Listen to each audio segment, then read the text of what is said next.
आज मैं आप लोग को स्प्रिंग के बारे में कुछ स्प्रिंग में कौन से प्लांट को रिपोर्टिंग करना चाहिए, क्या तैयारी करनी चाहिए स्प्रिंग में समर के लिए।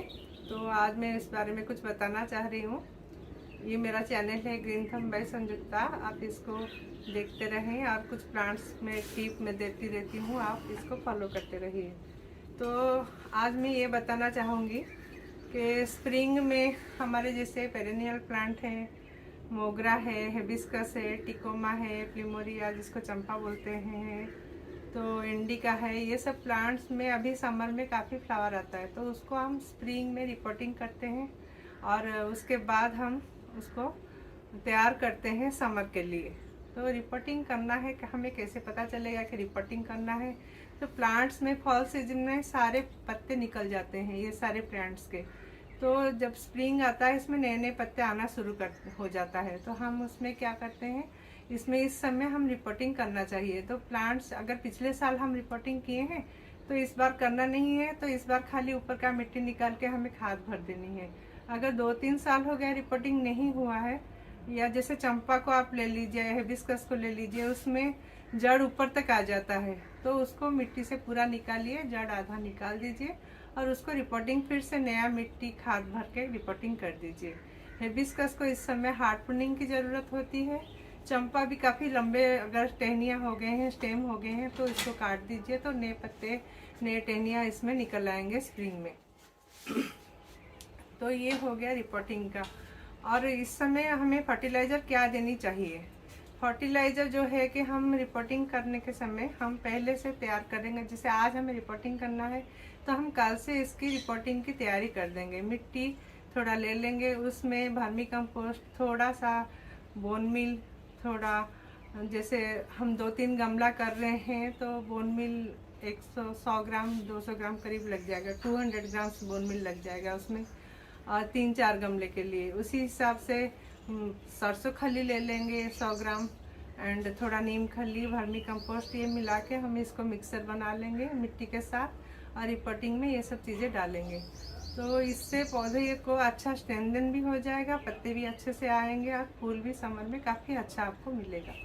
तो ये रिपोर्टिंग का हो गया, ये फर्टिलाइज़र का हो गया। उसके बाद पानी इसमें जब रिपोर्टिंग हो जाता है हमें पानी प्लांट्स में भर के देना है। ये याद रखिए, एप्सम सॉल्ट हमेशा रिपोर्टिंग के बाद आप उसमें डालिए। जैसे उसमें एप्सम सॉल्ट जड़ को, रूट्स को स्ट्रेंथन करता है और प्लांट्स अच्छा हरा भरा हो जाता है। कभी भी कोई प्लांट्स अगर आपका मुरझा जाता है तो आप तुरंत उसमें एप्सम सॉल्ट का घोल डालिए। एप्सम सॉल्ट 1 लीटर में 1 टीस्पून डालना है, तो उसी हिसाब से आप घोल बना दीजिए और उसको उसमें डाल दीजिए। तो रिपोर्टिंग के बाद एप्सम सॉल्ट का पानी या सीवीड अगर आपके पास रखा हुआ है उसका पानी आप डाल सकते हैं।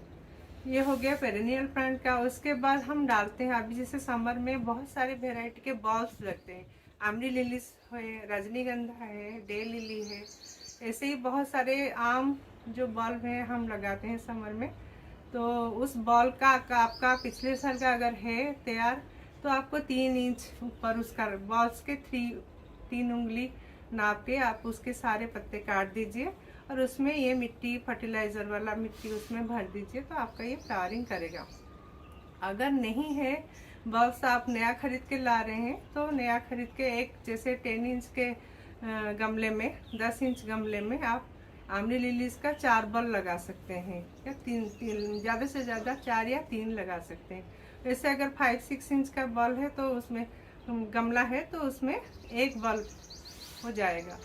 और रजनीगंधा का वैसे 10 बल्ब 10 इंच में आराम से चला जाएगा।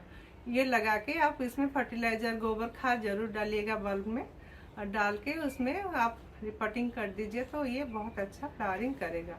तो ये स्प्रिंग का ये बल्ब्स हो गया, पेरेनियल हो गया। अभी हम समर के लिए क्या फ्लावर्स डालें, क्या स्वीट शो करें जो हमें समर में काफ़ी फूल दें, ये थोड़ा जानकारी मैं आप लोगों को देना चाहती हूँ। जैसे समर में सनफ्लावर है और गिलाडिया है और भेनका है, भरवीना का कटिंग लग जाता है, फर्चेला का लगता है। फर्चेला का सीड्स भी मिलता है, कटिंग्स भी लग जाते हैं, लेकिन स्प्रिंग में नहीं मिलता है।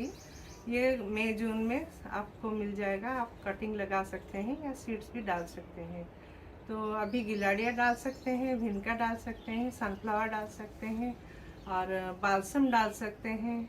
ये सब चीज़ें आप अभी सो करते हैं तो आपको समर में इसके प्लांट्स तैयार मिलेंगे और आप कहीं भी आप क्यारियों में या गमले में डाल सकते हैं। और अगर सीड्स आपको 100% अच्छा चाहिए, ग्रो हो जाए गमले में, तो इसके लिए आप बेड पहले तैयार करनी पड़ेगी। वर्मी कंपोस्ट आप कोकोपीट का बेड तैयार करिए, उसमें सी सो करिए। उसके बाद आप इसमें ऑरेंज पील, जैसे हम लोग ऑरेंज खाते हैं तो पील फेंक देते हैं, थोड़ा पील आप जमा करके रखिए, सूख भी जाए तो कोई खराब नहीं है। उसको आप एक दिन पहले पानी में भिगो दीजिए, उस पानी को उसमें डाल दीजिए। तो देखिए इसमें 100% जर्मिनेशन का चांस रहता है। अगर नहीं है तो कोई बात नहीं, आप ऐसे नॉर्मल पानी दे सकते हैं, लेकिन सीड हमेशा कोकोपीट एंड वर्मी कंपोस्ट इसका बेड तैयार करके सीड्स डालनी चाहिए। यही है स्प्रिंग की सारी तैयारी। आप लोग करिए और अपने गार्डन में बहुत अच्छे से फ्लावर खिलाइए। Thank you so much.